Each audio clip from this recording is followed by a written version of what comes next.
Yeah, I put my dad in the street against a heavyweight. I've gone back to the dad. I've punched him a few more times. 5 blokes outside my front door. Can you come and help One me? hell of a fucking story, so stay tuned.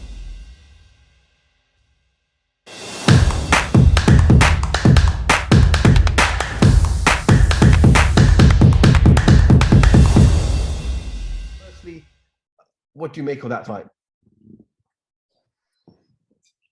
It's mad.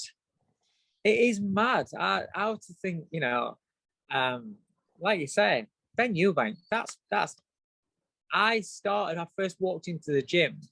I think the first Ben Eubank fight was on a Sunday, if I remember rightly. And I walked into a boxing gym for the first time on the Monday, the next day. Or 2 days if it was a Saturday, I can't remember. I'm sure it was a Sunday night. But yeah, that's my generation. That's you know, I love Nigel Benn. I was a big Nigel Benn fan, huge Nigel Benn fan. But obviously it's Chris Eubank as well, and that rivalry was huge as a young kid, young fighter coming through, and then to fast forward to today, I'm now 47, and so to fast forward to my time of life now, and to see these two fighters now, sons that have been on different paths, because obviously different weight divisions. Now, obviously having them in the same sport at the same time has been good, you know, kind of the Ben name, kind of the Eubank name, but then now they're going to be on a collision course. That's just mind-blowing. That's just mad. And to think that Conor's going to jump up in weight divisions for it, again, listen, the kids, I love the kid's attitude. He just wants the fights. He wants to test himself. He wants to, and that's a real test. Jumping up weight divisions is no joke. It's, certain fighters can get away with it, but when you go in against people that are strong at that weight already, and let's, for all his criticisms that he's had throughout his career and about his boxing ability and things like that, one thing that nobody's ever said about Eubank is that he's not strong, he's not tough, he can't take a shot. He checks all those boxes. So for you as a little guy to go up and to take that challenge on, you're in for a really tough night. You're in for a tough night. So that tells a lot about the man himself. So for all respect in the world for Conor for wanting that fight and for looking to make that fight. It's a fight that everybody's going to be talking about. Everybody's going to be tuning in. It's an exciting fight. Is it something that came out of blue and as a shock to me? Yeah. I mean, I'm looking at Conor Benn as a welterweight prospect being built up, get the timing right, and then launch him into world level at welterweight. And all of a sudden, this has come out of the blue, and it's like you're coming off that path for this fight. And fighters have moved up in weight division before, and what it's not something that's like brand new. It's not something that's never been done. But in terms of career stages and the fighters that they are, it is a surprise to me. Dave, you talk about it's not going to be easy for Conor to go up in weight. But what about for Chris to come down in weight? There's rumors that it could be at 156, 157. He's never made that weight before. He's actually fought heavier than his standard weight, 160. He's fought at 168. So how much of a challenge will it be for Chris Jr. to come down in weight? So he's done 168, and then he's been boxing at 160 recently, hasn't he? Without knowing the guy and without seeing how he makes weight, we can only speculate. If he's, he might have, for all we know, he might have been comfortable at 160 with nutritionists on board, with changes of training and things like that. He might have been comfortable doing 160. And if so, then £3, it'll be a struggle. It'll be more of a struggle, but it might be doable. And in the point where he can recover properly. Anyone can hit a weight, but how well do they recover? What does it take out of the performance? And that's the intriguing thing for this fight.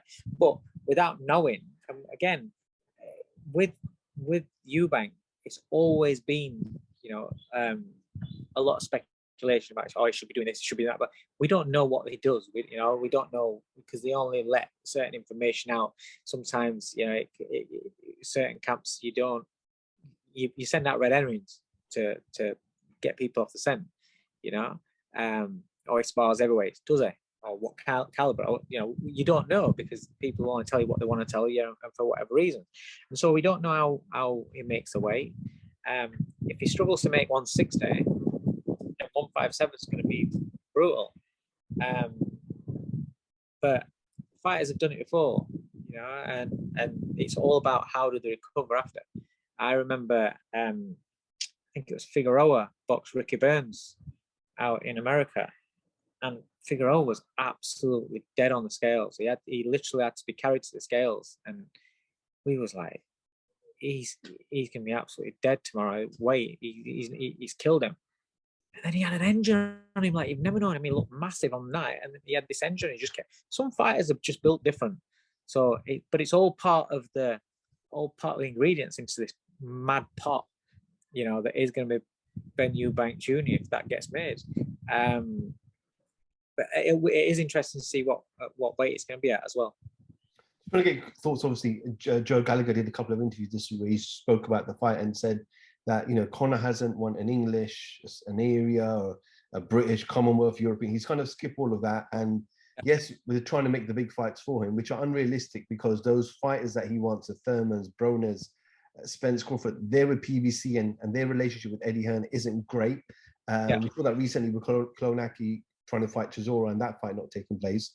But he said, and I want to get your thoughts on this, is that if it wasn't Ben Eubank, those names associated to these gentlemen, the board may not even sanction a guy who hasn't even had a 12-round fight to go up and fight another guy coming down 2 weights. He's right in what he's saying. In the board probably won't sanction it. We've seen it where we've always had this thing where sometimes there's disagreements with the board where on certain shows they allow this fight to go on, but on a you got me? Yeah. Wind. But on certain shows, there's small shows and what have you, then they're a lot stricter on that. Caliber opponents that they let slide on big shows, they don't let on the small shows.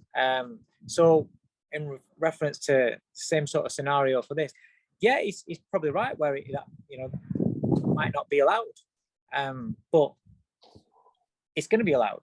It's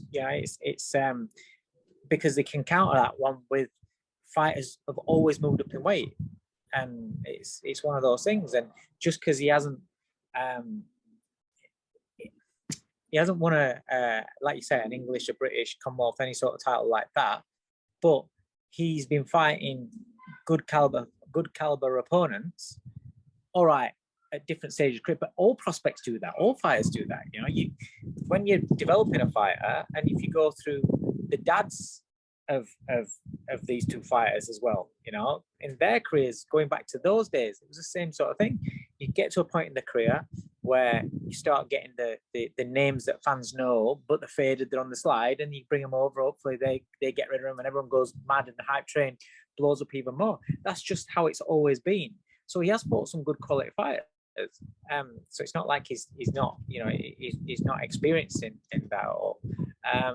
But I understand what Joe's saying, and I agree that in other aspects it wouldn't be allowed, but it will be allowed.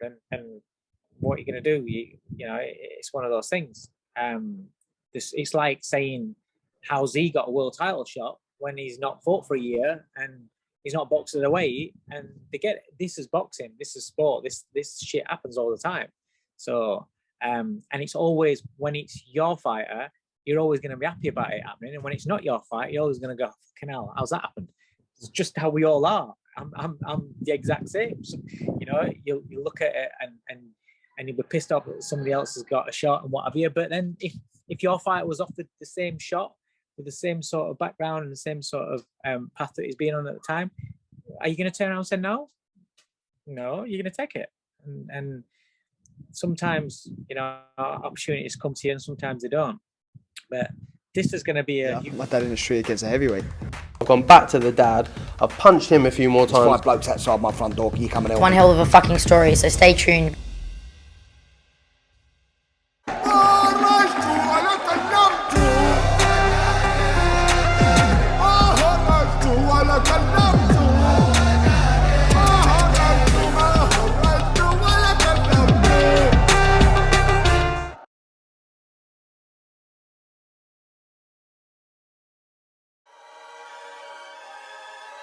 Welcome, Team Everlast, to the Team Everlast Fitness app.